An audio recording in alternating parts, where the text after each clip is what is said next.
দর্শক আমন্ত্রণ দীপ্ত সংবাদে আপনাদের সঙ্গে এই মুহূর্তে রয়েছে আমি রুবায়েত হাসান। আর শুরুতেই থাকছে নিটোল টাটা সংবাদ শিরোনাম। সাদিক অ্যাগ্রোকে অনৈতিক সুবিধা দেওয়ার অভিযোগ গো প্রজনন কেন্দ্রের বিরুদ্ধে, দুদকের অভিযান। পদ্মা সেতু পরিচালনা ও রক্ষণাবেক্ষণে হবে আলাদা সরকারি কোম্পানি, মন্ত্রিসভায় খসড়া অনুমোদন। শিক্ষক কর্মচারীদের কর্মবিরতিতে স্থবির পাবলিক বিশ্ববিদ্যালয়গুলো, প্রত্যয় পেনশন স্কিম বাতিলের দাবি। ভারী বর্ষণ ও পাহাড়ি ঢলে বাড়ছে নদ নদীর পানি, বেশ কিছু নিচু এলাকা প্লাবিত, পানিবন্দী অনেকে।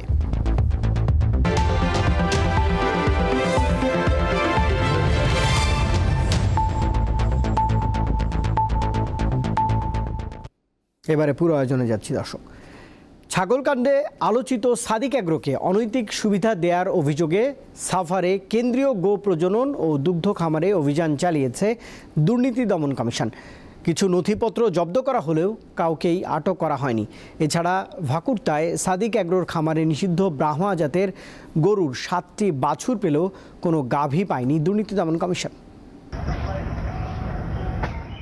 2021 সালের মাঝামাঝি সময়ে আমদানি নিষিদ্ধ 18টি ব্রাহ্মা জাতের গরু জব্দ করা হয়। সাভারের কেন্দ্রীয় গো প্রজনন ও দুগ্ধ খামারে রাখার পর নিলামের মাধ্যমে মাংস বিক্রির উদ্দেশ্যে গরুগুলো ডেইরি ফার্ম অ্যাসোসিয়েশনের কাছে দেয়া হয়। সম্প্রতি সাদিক এগ্রোতে ব্রাহ্মা জাতের গরু পাওয়ার খবর ছড়িয়ে পড়লে অভিযোগ ওঠে গো প্রজনন ও দুগ্ধ খামার থেকে নিলামের মাধ্যমে বিক্রিত এই জাতের গরুগুলো অসৎ পন্থায় সাদিক এগ্রো কিনে নেয়। অভিযোগ খতিয়ে দেখতে সোমবার অভিযান চালায় দুর্নীতি দমন কমিশন। 9 সদস্যের একটি দল সাভারের গো প্রজনন ও দুগ্ধ খামারের বিভিন্ন নথিপত্র যাচাই বাছাই করে। ব্রহ্ম প্রজাতির যেগুলো গরু আছে এগুলো মানে যে এখানে তারা পাওয়ার পর থেকে এই নিলাম পর্যন্ত যেগুলো ডকুমেন্টস ওনাদের কাছে ছিল এগুলো আমরা ফটো করে সংগ্রহ করলাম। পরে সাভারের ভাকুরতায় সাদিক এগ্রোর খামারে অভিযান চালিয়ে গুরুত্বপূর্ণ নথি জব্দ করে দুদক। সেখানে আমদানি ও উৎপাদন নিষিদ্ধ ব্রাহ্মা জাতের 7টি বাছুর পায় তারা। খাতায় 5টি গাভীর কথা লেখা থাকলেও ফার্মে তা পাওয়া যায়নি। 5টা হলো মানে ওনাদের তথ্য মতে 5টা গরুর হলো পাইছে, মানে লেখা আছে এরকম 5টা গরু গাভী পাইছে। 20 থেকে তো হয়েছে। হ্যাঁ, কি পরিমাণ বীজ আসলে এখানে হলো এরকম তথ্য আমরা পাই নাই। আমরা জাস্ট 3টা খাতা পাইছি, এগুলো সিজ করে নিয়েছি। এগুলো হলো সিজ করার পরে আমরা পরবর্তীতে এগুলো জানাতে পারবো। কোটি টাকার গরু ও 15 লাখ টাকার ছাগল বিক্রি করে সম্প্রতি আলোচনায় আসে সাদিক এগ্রো। গত 27 জুন মোহাম্মদপুরের রামচন্দ্র খাল দখল করে তৈরি করা সাদিক এগ্রোর অবৈধ স্থাপনা উচ্ছেদ করে ঢাকা উত্তর সিটি কর্পোরেশন। দীপ্ত বার্তা কক্ষ। পদ্মা সেতু পরিচালনা ও রক্ষণাবেক্ষণের জন্য সরকার আলাদা একটি কোম্পানি গঠনের সিদ্ধান্ত নিয়েছে। এটি হবে শতভাগ সরকারি মালিকানাধীন একটি কোম্পানি। সোমবার মন্ত্রিসভার নিয়মিত বৈঠকে প্রস্তাব অনুমোদন করা হয়। বৈঠকে সদ্য পাশ হওয়া বাজেট স্বচ্ছতা ও দ্রুততার সঙ্গে বাস্তবায়নে সবাইকে নির্দেশনাও দিয়েছেন প্রধানমন্ত্রী শেখ হাসিনা। পদ্মা বহুমুখী সেতু উদ্বোধনের পর গত 2 বছরে টোল আদায় হয়েছে 1600 কোটি টাকার বেশি। সেতুর টোলের অর্থ জমা হচ্ছে বাংলাদেশ সেতু কর্তৃপক্ষের ব্যাংক হিসেবে। মেট্রো রেল পরিচালনায় ঢাকা ম্যাস ট্রানজিট কোম্পানি লিমিটেডের আদলে পদ্মা সেতু রক্ষণাবেক্ষণ ও পরিচালনায় একটি শতভাগ সরকারি কোম্পানি গঠনের অনুমোদন দিয়েছে মন্ত্রিসভা। সোমবার নিজ কার্যালয়ে প্রধানমন্ত্রী শেখ হাসিনার সভাপতিত্বে অনুষ্ঠিত মন্ত্রিসভার নিয়মিত বৈঠকে নতুন এই কোম্পানি গঠনের প্রস্তাবে নীতিগত অনুমোদন দেওয়া হয়। মন্ত্রিসভার বৈঠকের শুরুতে শেখ হাসিনার হাতে নাগাসাকি পিস পার্কে শান্তি স্মৃতিস্তম্ভ স্থাপন করায় জাপান সরকারের দেয়া অ্যাপ্রিসিয়েশন সার্টিফিকেট তুলে দেন গৃহায়ণ ও গণপূর্ত মন্ত্রী। ওই বৈঠকে কিছু পর্যবেক্ষণ দিয়ে রপ্তানি নীতির খসড়ার অনুমোদন দেওয়া হয়েছে। পরে সচিবালয়ে সংবাদ সম্মেলনে মন্ত্রিপরিষদ সচিব জানান, পদ্মা সেতুর ব্যবস্থাপনায় কোম্পানি গঠিত হলে পরিচালনা ও রক্ষণাবেক্ষণ চলে যাবে ওই কোম্পানির অধীনে।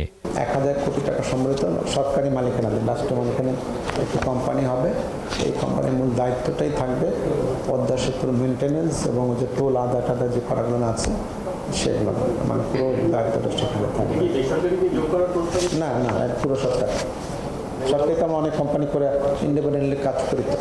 দুর্নীতিতে জড়িত কর্মকর্তাদের প্রতি কোনোভাবেই সহানুভূতি দেখানো হবে না বলে জানান মন্ত্রী পরিষদ সচিব। একটা অফিসে সবাইকে দুর্নীতিবাজ হাতে গোনা কয়েকজন করে, তাই না? এবং ওই হাতে গোনা কয়েকজন জন্য বাকি সবাই আপনার বিব্রত হয়। অবশ্য তাই তো দাঁড়িয়েছে, তাই না? এরকম হয়েছে না? তো সরকারের তরফ থেকে অবস্থানটা তো পরিষ্কার হয়েছে যে দুর্নীতির কোনো বিষয়ের সাথে, দুর্নীতির সাথে যারা জড়িত তাদের ব্যাপারে তারা কোনো রকম কোনো সহানুভূতির দৃষ্টিকোণ দেখানো হবে না এবং দেখানো হচ্ছে না। এটা তো আপনারা খেয়াল করেছেন। মন্ত্রী পরিষদ সচিব জানান, মাদারীপুরে Sheikh Hasina institute of frontier technology করার প্রস্তাব করা হলেও প্রধানমন্ত্রী তার নাম রাখার বিষয়ে সম্মতি দেননি। নাজমুল হোসেন, দীপ্ত সংবাদ, ঢাকা। শিক্ষক কর্মচারীদের কর্মবিরতিতে একরকম স্থবিরতা নেমে এসেছে দেশের সকল পাবলিক বিশ্ববিদ্যালয়ে। মূল দাবি সর্বজনীন পেনশনের প্রত্যয় স্কিম বাতিল। আর এটা না করা হলে আরও কঠোর কর্মসূচির ঘোষণাও দিয়েছেন শিক্ষক নেতারা। শিক্ষার্থীদের প্রত্যাশা এই কর্মবিরতি যেন দীর্ঘমেয়াদী না হয়। কিছুটা আলাপ আলোচনা ও চিঠি চালাচালি শেষে সর্বজনীন পেনশন স্কিম ইস্যুতে বিশ্ববিদ্যালয়ের শিক্ষকদের আন্দোলন বেশ বেগ পেয়েছে।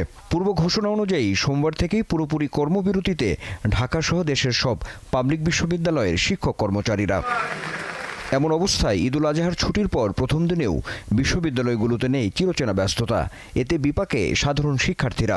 লাইব্রেরি পর্যন্ত বন্ধ, ছেলেমেলে পড়তে পারছে না, ডিপার্টমেন্ট ক্লাস অফ, অনেকে ভর্তি হবে মাস্টার্সে, সেই সুযোগ রাখা হয়নি। তো এই কর্মবিরতিটা যদি দীর্ঘমেয়াদী হয় তাহলে মনে হয় এটা আমাদের পড়ালেখার উপর ভালো ইম্প্যাক্ট ফেলবে। জিনিসটার যে একটা অচল অবস্থা সৃষ্টি হয়েছে, এটা সমাধান হোক এবং আমরা ক্লাসে ফিরে যেতে চাই।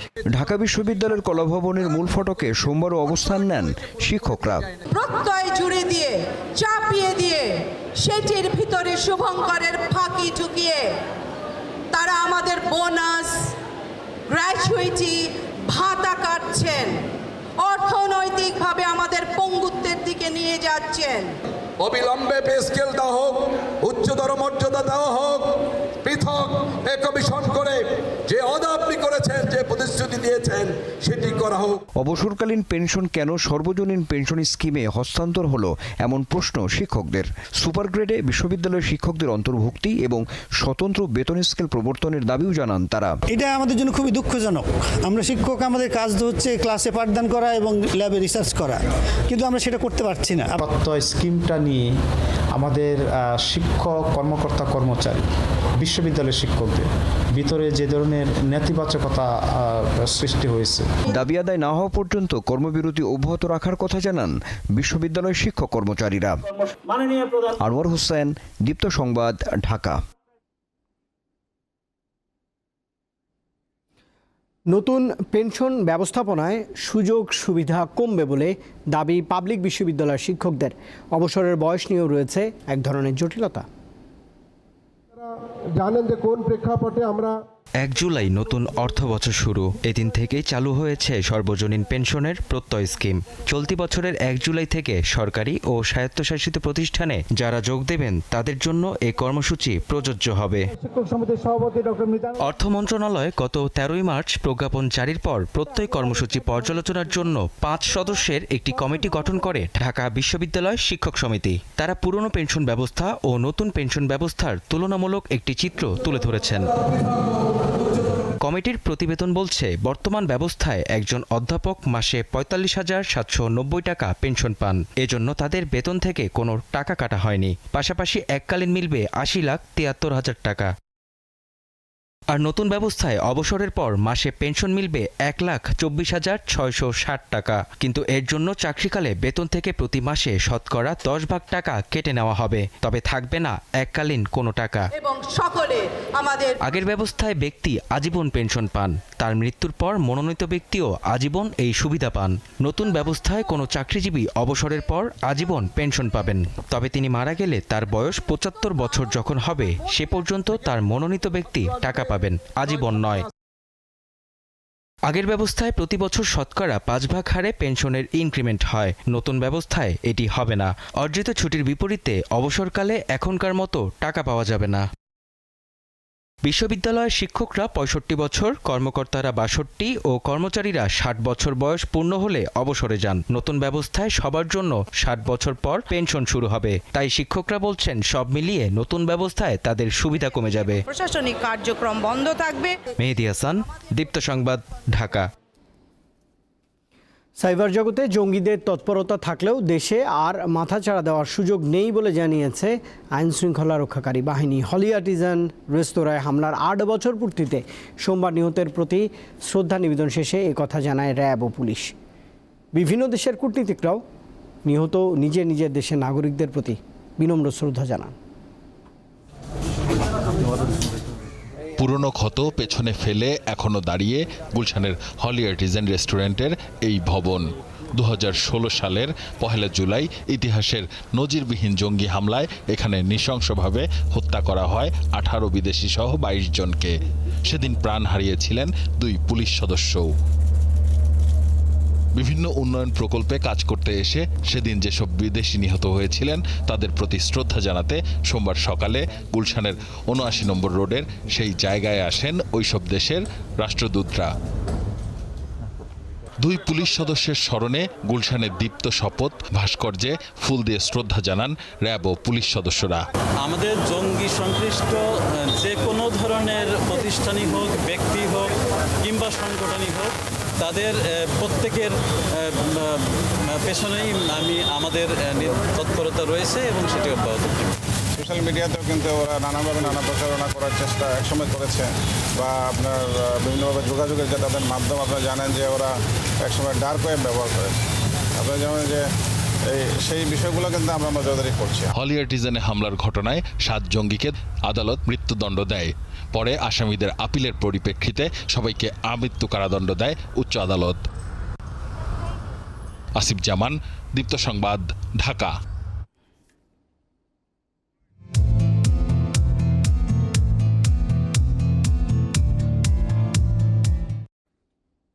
দর্শক, সংবাদের শেষ অংশে থাকছে চাঁদপুরে রাসেলস ভাইপার আতঙ্কে সাপ মারার খবর। টানা ভারী বর্ষণ ও পাহাড়ি ঢলে সিলেট, চট্টগ্রাম ও রংপুর বিভাগের বেশিরভাগ নদ নদীর পানি বাড়ছে। সিলেটে বেশ কিছু এলাকা প্লাবিত হওয়ায় কয়েক লাখ মানুষ পানিবন্দী হয়ে পড়েছে। এরই মধ্যে বান্দরবানে নৌকা ডুবে 2 কন্যা শিশু নিখোঁজ রয়েছে। বঙ্গোপসাগরে সৃষ্ট লঘুচাপ ও মৌসুমি বায়ুর প্রভাবে কয়েকদিন ধরে দেশের বিভিন্ন স্থানে মাঝারি থেকে ভারী বৃষ্টি হচ্ছে। বৃষ্টির সাথে পাহাড়ি ঢল যুক্ত হয় অস্বাভাবিকভাবে বৃদ্ধি পেয়েছে সুনামগঞ্জ ও সিলেটের নদ নদীর পানি। 24 ঘন্টায় সুরমা নদীর পানি 69 সেন্টিমিটার বৃদ্ধি পেয়ে বিপদসীমার 12 সেন্টিমিটার ও ছাতকে 23 সেন্টিমিটার উপর দিয়ে প্রবাহিত হচ্ছে। এতে তলিয়ে গেছে সুনামগঞ্জ সদর, জগন্নাথপুর ও তাহিরপুর উপজেলার বেশ কিছু এলাকা। কক্সবাজারে ভারী বৃষ্টির সঙ্গে বেড়েছে বাতাসের গতিবেগ। এতে পাহাড়ি এলাকাগুলোতে ভূমিধসের আশঙ্কা দেখা দিয়েছে। বান্দরবানে টানা বর্ষণে বেড়েছে সাঙ্গু ও মাতামুহুরী নদীর পানি। থানচিতে ইঞ্জিন চালিত নৌকা ডুবে 2 কন্যা শিশু নিখোঁজ রয়েছে। বরগুনায় 2 দিন ধরে চলছে ভারী বৃষ্টি। এতে দুর্ভোগে পড়েছেন সাধারণ মানুষ। বৃষ্টি ও উজানের ঢলে শেরপুরের নালিতাবাড়িতে চেল্লাখালী ও ভোগাই নদী, ঝিনাইগাতিতে মহারশী এবং শ্রীবর্দীতে সোমেশ্বরী নদীর পানি বেড়েছে। ফলে নিচু এলাকার বিভিন্ন সবজি ও বীজতলা ডুবে গেছে। নেত্রকোনায় আবারও বিপদসীমার ওপর দিয়ে বইছে উবদাখালী নদীর পানি। কুড়িগ্রামে ধরলা, দুধকুমার ও ব্রহ্মপুত্র নদের পানি বিপদসীমার নিচ দিয়ে প্রবাহিত হলেও কাউনিয়া পয়েন্টে তিস্তার পানি বিপদসীমার 2 সেন্টিমিটার উপর দিয়ে বইছে। এতে চর ও নিচু এলাকার কাঁচা সড়ক ও মৌসুমি ফসলের ক্ষেত ডুবে গেছে। নূর আলম, দীপ্ত, বার্তাকক্ষ। স্থানীয় সরকার ও ইউনিয়ন পরিষদ সংশোধন বিল 2024 সর্বসম্মতিক্রমে জাতীয় সংসদে পাশ হয়েছে। এতে ইউনিয়ন পরিষদে প্রশাসক নিয়োগের বিধান রাখা হয়েছে। সোমবার বাজেট অধিবেশনে জাতীয় সংসদ স্থানীয় সরকার ও ইউনিয়ন পরিষদ সংশোধন বিল পাশ হয়। স্থানীয় সরকার মন্ত্রী তাজুল ইসলাম বিলটি পাশের জন্য জাতীয় সংসদে তোলেন। বিলের ওপর আনা জনমত যাচাই বাছাই, কমিটিতে প্রেরণ ও সংশোধনী প্রস্তাবগুলো নিষ্পত্তি শেষে এই বিলটি কণ্ঠভোটে পাশ করা হয়। এর আগে স্পিকার শিরিন শারমিন চৌধুরীর সভাপতিত্বে সংসদের আজকের বৈঠকটি শুরু হয়।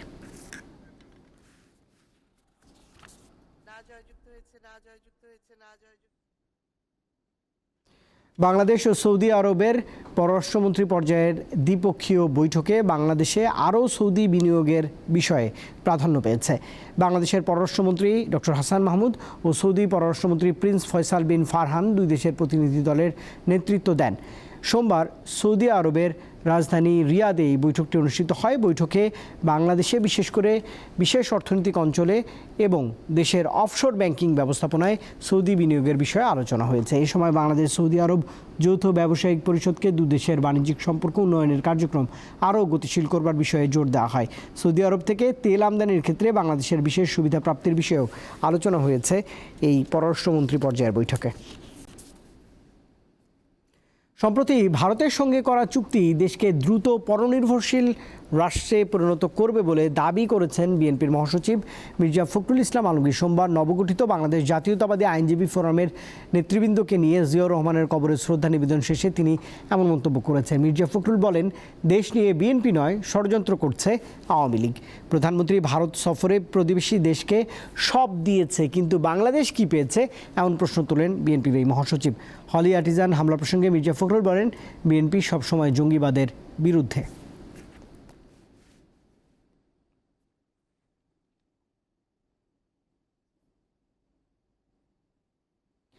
চুক্তি ও সমঝোতা স্মারক এক নয়। বিএনপি নেতারা কূটনীতির এই সহজ ভাষাও বোঝেন না বলে মন্তব্য করেছেন আওয়ামী লীগের সাধারণ সম্পাদক ওবায়দুল কাদের। বাংলাদেশ আওয়ামী লীগের ৭৫তম প্রতিষ্ঠাবার্ষিকী উপলক্ষে সোমবার রাজধানীর তেজগাঁওয়ে আয়োজিত আলোচনা সভায় তিনি এমন মন্তব্য করেছেন। ওবায়দুল কাদের বলেন, ভারতের সঙ্গে বন্ধুত্বপূর্ণ সম্পর্ক আছে বলেই তিস্তা সহ বিভিন্ন অমীমাংসিত ইস্যুতে ইতিবাচক অগ্রগতি হয়েছে। আওয়ামী লীগ সাধারণ সম্পাদক বলেন, ভারতের নতুন সরকার প্রধানমন্ত্রীকে আশ্বস্ত করেছেন যেসব সমস্যার সমাধান হয়নি সেগুলোর ইতিবাচক অগ্রগতিও হয়েছে। তিনি বলেন, বিএনপি আমলে জঙ্গিবাদের উত্থান হয়েছে এই দেশে।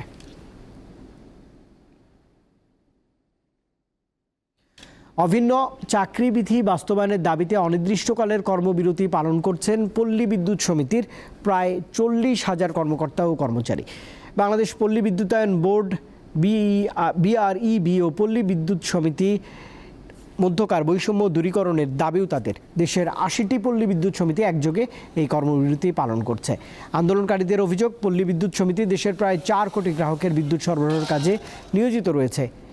বিআরইবি দ্বারা নিয়ন্ত্রিত সব সমিতির কর্মকর্তা ও কর্মচারী প্রতিনিয়তই নানা বৈষম্যের শিকার হচ্ছে বলেও জানানো হয়েছে।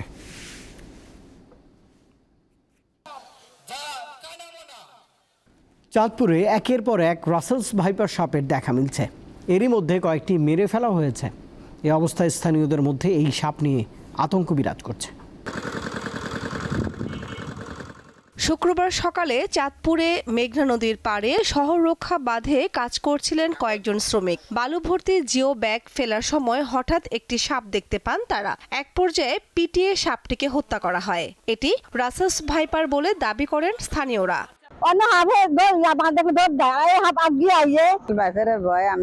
এবার সাপটার সংখ্যা অনেক বেশি, কারণ এটা অনেক ভয়ানক সাপ। পদ্মা, মেঘনা ও ডাকাতিয়া নদীর তীরবর্তী এলাকায় রাসেলস ভাইপার দেখা যাচ্ছে বলে দাবি অনেকের। আগে আমাদের বাসায় একটা রাসেল ভাইপার পাওয়া গেছে ৩ থেকে ৩.৫ হাত। এটা আমি বন বিভাগে ফোন দিছিলাম, ওনারা বলতেছে আমাদের ইনস্টিমেশন নাই, কোনো যন্ত্রপাতি নেই, আমরা এটা ধরতে পারবো না। বন বিভাগ জানায়, বর্ষায় চরাঞ্চল ডুবে যাওয়ায় বিষধর সাপ লোকালয়ে আসছে। অভিজ্ঞ জনবলের অভাবে মানুষের পাশে দাঁড়াতে পারছেন না তারা।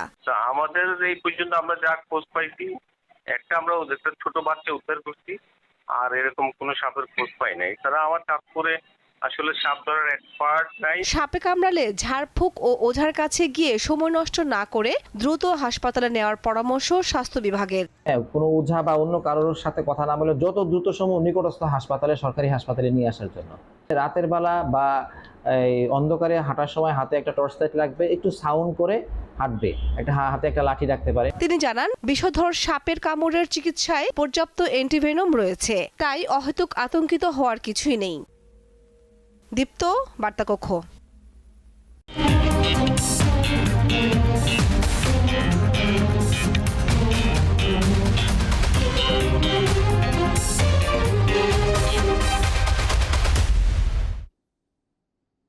চলতি মাসেই ফ্রান্সের রাজধানী প্যারিসে পর্দা উঠবে অলিম্পিক গেমসের।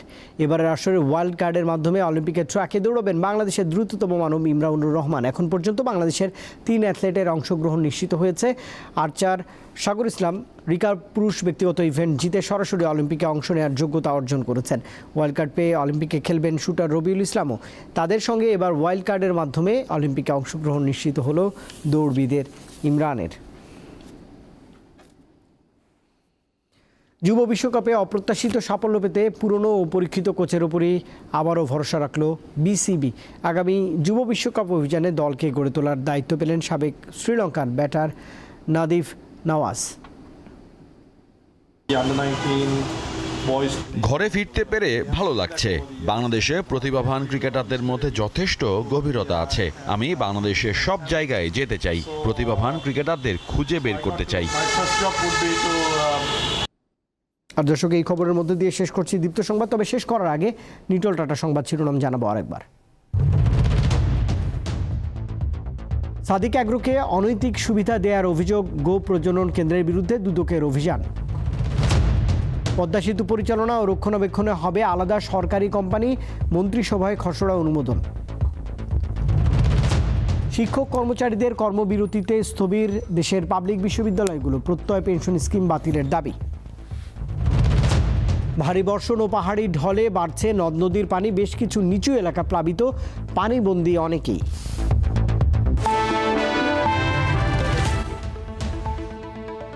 আর দর্শক, এই ছিল এখনকার মতো দীপ্ত সংবাদের আয়োজনে। এতক্ষণ সঙ্গে থাকবার জন্য ধন্যবাদ সবাইকে। আরও তথ্য বিনোদনের জন্য আপনি যুক্ত থাকতে পারেন দীপ্ত টেলিভিশনের ডিজিটাল প্ল্যাটফর্মগুলিতে।